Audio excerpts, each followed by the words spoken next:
Здравствуйте, самые лучшие зрители! Меня зовут Полина. Сегодня будем шить из полосок, а блок один из самых простых и эффектных. Нестареющая классика. Шить его лучше по основе. У меня есть кусок крепкой ткани с производственным браком и крупным непонятным рисунком. Вырежем из него квадраты. На ткани основы нанесем вспомогательные линии, 2 диагонали. Следите за тем, чтобы в центре они пересекались под прямым углом. Сегодня шьем из полосок. У меня они 6 сантиметров шириной. Для начала немного рассортируем их. Отдельно соберем светлые, отдельно темные, синие. Этот блок называют по-разному. И изба, и колодец. Шьется он одинаково. А разница в названии связана с цветом центрального квадрата.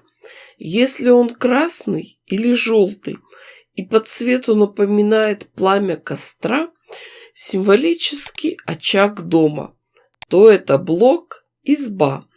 А если серединка синяя или голубая цвета воды, то это колодец. А шить этот блок довольно легко. В самый центр укладываем квадрат и начинаем его потихоньку обшивать полосками ткани. Найти центр нам как раз помогут наши диагонали. Углы центрального квадрата должны лежать на нарисованных линиях.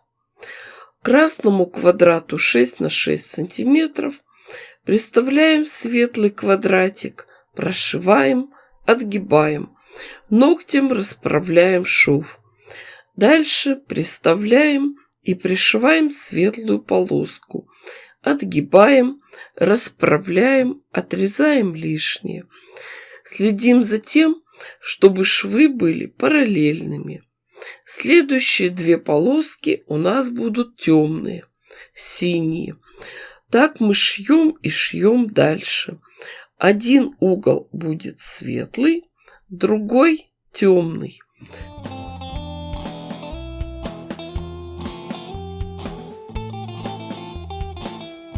Так постепенно мы заполняем всю основу.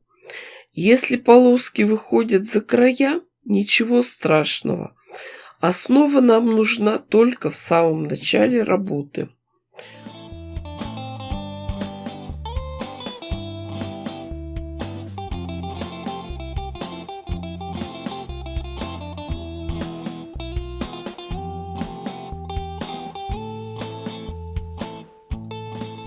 По такому же принципу мы шьем еще несколько блоков. Часто задают вопрос по поводу ширины полосок. Все строго индивидуально и зависит от назначения изделия. Понятно ведь, что если планируете шить косметичку, то полоски сделайте узкими, а если это будет плед, покрывало или одеяло, то полоски можно сделать и пошире.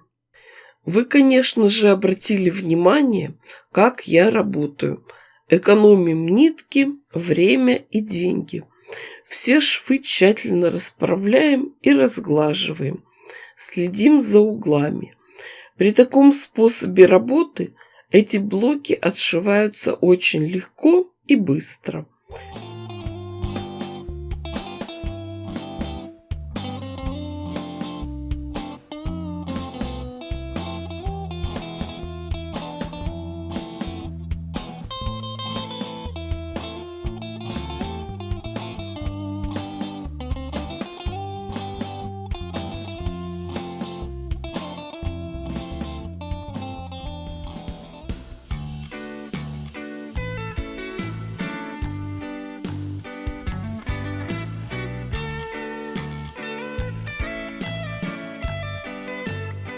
По завершении работы все блоки тщательно проутюживаем с паром. Потом их подравниваем и отрезаем лишнюю ткань. У меня получились заготовки размером 32 на 32 сантиметра. А самое интересное – это создавать узоры из готовых блоков. Смотрите, вот несколько вариантов раскладки. Можно сделать все темные уголочки вниз или сложить широкие полосы. Интересный вариант получается с ромбами. В общем, чем больше перекладываю, тем яснее понимаю, что надо нашить еще блоков и сшить из них полноценное большое полотно. Поэтому, кто еще не подписан, обязательно подпишитесь, чтобы не пропустить мое новое видео. Ставьте классы, пишите комментарии. С вами была Полина. Всем пока-пока и до скорых встреч!